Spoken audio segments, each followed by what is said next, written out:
بسم الله الرحمن الرحيم أعوذ بالله من الشيطان الرجيم بسم الله الرحمن الرحيم الحمد لله رب العالمين وصلى الله على سيدنا محمد وآل بيته الطيبين الطاهرين المعصومين المظلومين. Assalamu alaikum wa rahmatullah. Assalamu alaikum to all of you. Inshallah you are well, you are all keeping safe. Assalamu alaikum.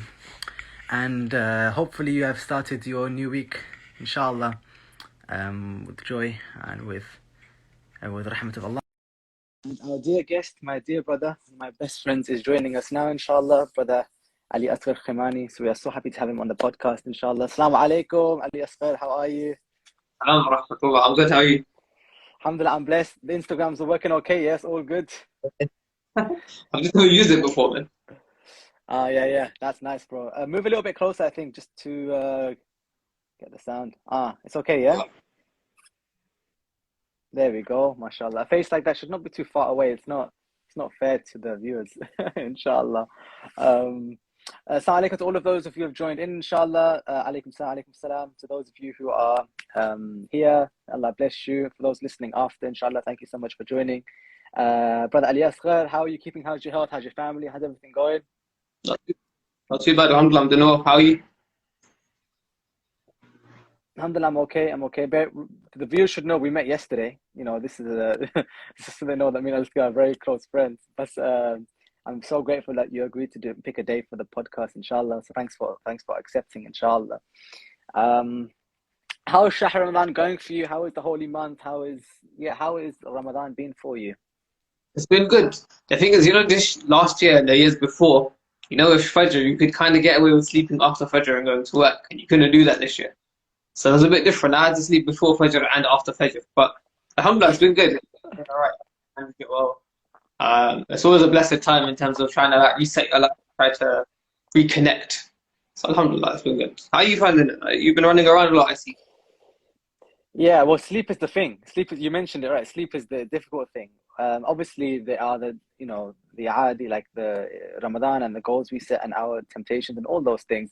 But honestly, the sleeping is the hardest part in the holy month because, like, you devote your time at a different part of the day, wake up groggy. I don't know. I'm not starting at 9 o'clock every day for work. I can if I have a meeting, but I don't have to. So I'm okay in that regard. But I don't know how those guys do, who are sleeping at 5 and waking up at like 7. I don't know how it's possible, really. I don't know how it works mathematically. It's been hard, but you get used to it. I can't lie, I did miss a few alarms here and there.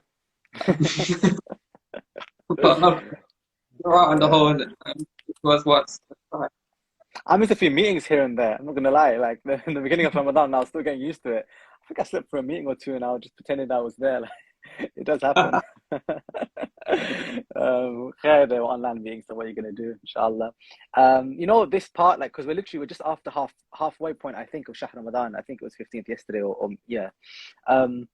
It's weird. People set themselves these goals and plans for the holy month, and they get this done, that done, and then you come to the halfway point, and you look back and think, did I achieve what I want to achieve? Am I getting what I want to get? Like, what's my experience been like? Looking back, when you come to the month of Ramadan and you're in the middle of it, like these days, just before, Layli al-Qadr, what do you think of the month? How does it look like from this perspective? And then look, the month always goes really quickly. I think everyone will agree that the month just zooms by. And Laylatul Qadr is obviously meant to be a peak. And it's funny because it's not in the middle of the month, it's like towards the end, but you can go peak towards the end. But I think really you've got to just analyze yourself. And if you haven't obviously benefited until now, you have to tell yourself how you're going to benefit until the end of the month.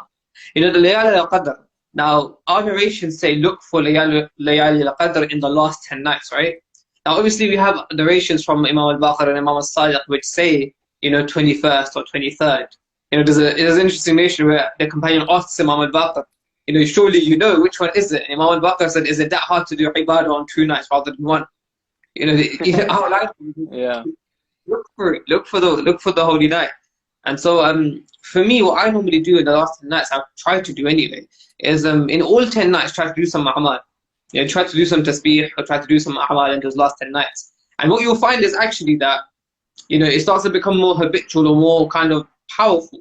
But it also allows you to spread your a'mal over all the nights rather than, doing some long all-nighter on one night. It gets you spread out. And I think that's the other gift to the viewers as well, that look, the last 10 nights are coming up, the special nights are coming up, but use all those 10 nights and use the energy, maybe not evenly, because the 21st and 23rd we know is specific, and so we have to try ourselves harder in there. But try to use a lot of energy in all of the nights to try and seek Allah subhanahu wa ta'ala and seek His graces and favor.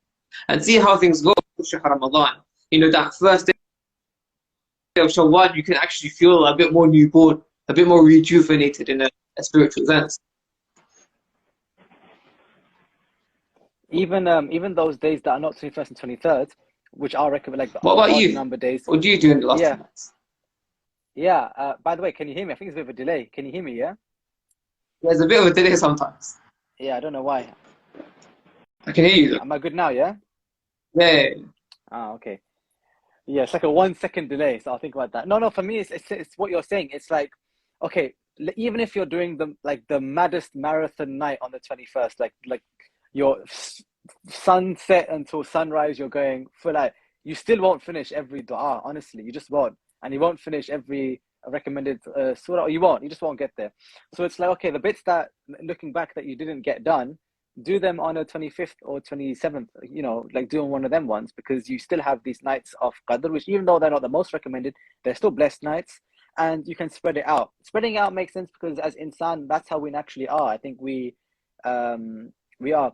For me personally, there are some nights that I will literally pick just one dua, and just do that.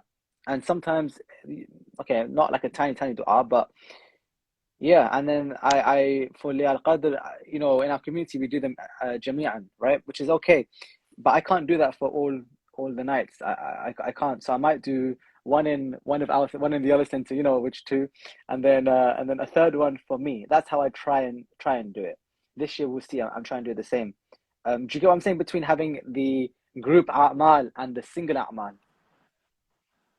Yeah, 100%. I think some of us, not all of us, but I've realized that, especially my sort of community, the Khwajas, we've grown up with the kind of community a'mal, right? Where you all do it jami'an together, and it's got to be a big thing, and you got to take turns and all this. And obviously in the hadith, it is more of a private experience, even though the community spirit is amazing. Being in the mosque, even if you're not joining in the activities, is powerful.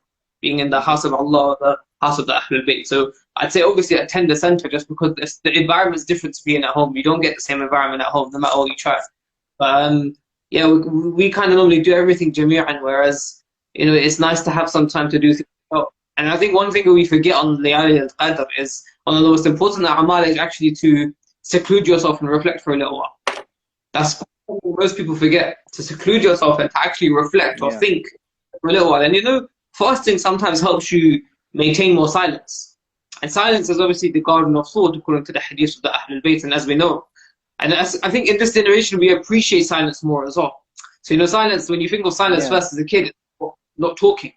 But with mindfulness and things, I think we appreciate that silence is actually not talking and allowing your thoughts to kind of pass by without engaging in them. Detaching even from your thoughts and being silent and seeing what's going on in my mind. What am I thinking? What am I doing? Where's my life heading? And these are kind of important questions to ask. And I think Laylatul Qadr, if you read the ulama, even the likes of Sayyid al-Khu'i in his fiqh, that's when he talks about Laylatul Qadr, this is a special night. تنزل الملائكة والروح, the ruh, the greatest angel, and the malaika come down. Now the malaika, what do? They ask forgiveness for the believers. And so the spiritual environment in Laylatul Qadr is special. I think we shouldn't forget that. When some people, because if you were to read the traditions, really, you can read a tradition where it's like your du'as will be answered at Fajr time. Your du'a will be answered between adhan and iqamah. Your du'as will be answered every Friday night. So why do I need to specifically do it on Laylatul Qadr? But Laylatul Qadr is a special night designated by Allah, where all of the angels come down, and we have such a spiritual environment that it's as if there's no veils between us and Allah on that night. We're that close. Because the environment is such, and as Allah says, "Salamun hiya hatta matla' al-fajr." It's only until Fajr time, and so we have to make kind of full use of that night. We have to make sure we're making use of that night. So okay, we may not be doing a'mal constantly, but at least we have to be benefiting constantly with something, if that makes sense. Yeah. I mean, the Shahr Ramadan is the month in which, one of the sisters brought a good comment, which was, we were discussing sleep, and she went, sleep in this month is ibadah, so no guilty feelings. That's true. But the one night we should maybe try not to sleep would be at the very least a night of qadr, for But we've got to gather our exactly. energy. Or at least do dua for afiyah, for longer life, for more sleeping, at least. But we have to make the most of that day for sure. This is true. And I think something which, at least among my circles, is well known now is when it comes to a'mal, you do, inshallah, what your dialogue with Allah subhanahu wa ta'ala, what works for you. You're speaking to Allah, you take time for yourself. You don't try and put yourself under pressure to get all of these things done. Like, I think that's something I feel like I'm always talking about with the people around me. And yeah, I don't think that's reflected that much in our Islamic centers. It's not, because like you're literally going, there's no time for reflection in the schedule. I don't know if you've noticed, there's a chai break sometimes and like a qadha salat break, but there's no like, yeah, like everyone's silent now for 15 minutes, just silent, and do a bit of tafakkur, and then we go back to it. That's not a thing. In a busy world and a busy life in general, how do you think we can make reflection a meaningful part of our day? I think you've got to take charge of your amal, or take charge of your day. That's why I spoke about mindfulness as well, because a lot of people aren't in charge of their day. They're kind of going with the flow, or they're kind of hamsters on a wheel. And you've got to really take charge of your day and know what you're doing. That's why a lot of our ulama talk about stuff like timetabling, or having a proper time for doing things. And it sounds cheesy. I can't lie, I was never a guy for timetables, but having a time or having some form of a schedule, or at least a plan in mind. That's what I have. I have a plan. I need to do this, this, and this. I may not know exactly when I'm going to do each one, but at least I know I've got to do these things. That way I know that I have to spend time doing this, this, and this, and I make sure I get it done. And so being in charge of what you're doing and not letting yourself kind of waste time doing random stuff like, scanning social media or watching silly videos on WhatsApp. Just making sure that you don't allow yourself to waste time, or give yourself time to do it. But I think at the end of the day, when you think something is important, you will do it. Yeah. You've got to really ask yourself, is this something important to you? And maybe that's where it's important to look into why is it important, to convince yourself of its importance. Whether it be reading traditions and narrations, or whether it just be kind of, actually reflecting, ironically, on the importance of reflection. That what actually do I? Am I really just going like a hamster on a wheel? And that's why Shahr Ramadan is great, because it really does break your routine up, and that's good. A brother was saying yesterday in the iftar we were at that really Shahr Ramadan is about resetting, breaking that routine. Breakfast, lunch, and dinner. It's always about what am I going to eat for food tonight, and is it going to be good? Whereas maybe Allah was saying, no, concentrate on your salat. Let your salat be the way you plan your day. Now, we can still flip it, because unfortunately we still go and plan our day around iftar and sahri as opposed to maghrib and fajr. But we can try to reset and to plan our day according to salah as opposed to food. And so if we can start to just think through our day and plan our day properly, reset ourselves, I think that's when we can add in reflection. And I think we have to remember that reflection doesn't have to be long. 5 minutes, 10 minutes is more than enough, because to be honest, after that, maybe you're just sitting there kind of confused. And if you're not used to reflecting, that's actually quite long. If you try to stay silent for a minute, you will actually feel it. It's not easy, especially. There are some people who, with people you can sit in silence with them, there's no problem. There's some people who they literally can't sit in silence with you because they feel uncomfortable, because they're not used to it in themselves. It's very uncomfortable for them. Yeah, a lot of people you'll hear as well, they need their TV on in the background at home. Yeah. Even watching, because they can't. They just, they're not used to silence. It's like, no, we've got to have something on in the background, either whether it be music, whether it be TV. Actually, sit in silence for a little while. Let the environment be quiet, serene. You know what it is? When you're silent, you're alone with yourself. And if you have not reconciled your past, or accepted yourself, or value, whatever it is, that is the hardest person to sit with. I think that's why we are so scared of it. A good point. It's a really good point. I feel that way a lot about people who are dealing with their demons, and they or they have shahwat, for example, or whatever issue is, like they know the potential of being alone and the damage it can cause to themselves, so they are desperate for attention. And that's why I think we have some weird social media behavior. Like, why are people seeking attention online on their phones? I don't know, getting in life. Well, it's not that. It's that they there is something lacking inside, which is a projection of, well, I need to fill that with something because I'm not filling it with something meaningful. So they turn to escapism, they turn to a substance or a drink or company or the idea of getting attention. And I think, I know we're talking about social media, but social media is very much like that. It's used to fill in empty wounds that have been created by something else. We've got to be careful on this thing. We've got to be so careful on this thing. Yeah, and I think Shahr Ramadan, one of the things I used to feel a lot as well is that obviously we say that Allah has prescribed fasting so that we can build taqwa, we can build God consciousness. Sometimes when you're fasting and you're silent or you're going through your day, sometimes you feel Allah's presence there. Yeah. Or sometimes when you're silent, even with yourself, you'll feel there is another presence there. And that's where we need to kind of recognize or acknowledge Allah's presence. I think that's why one of the biggest things we do on these nights is dua. Of course, the title of our podcast is Keep Calm and Keep Supplicating. As my famous hashtag goes, right? Keep supplicating, or keep calm and keep supplicating.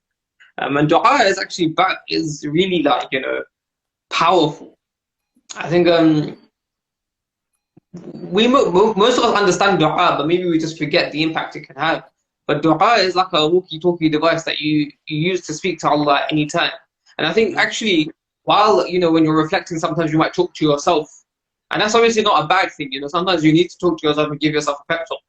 A lot of us don't talk to Allah like that. A lot of us feel scared talking to Allah subhanahu wa ta'ala as if He's just there. And dua was actually meant to build that. Talk to Allah as if He's right next to you. Don't talk to Him as if He's, another being. There's a famous hadith of Nabi Musa alayhi salam. I'm sure you've heard it. And Musa says, Ya Allah, are you far away?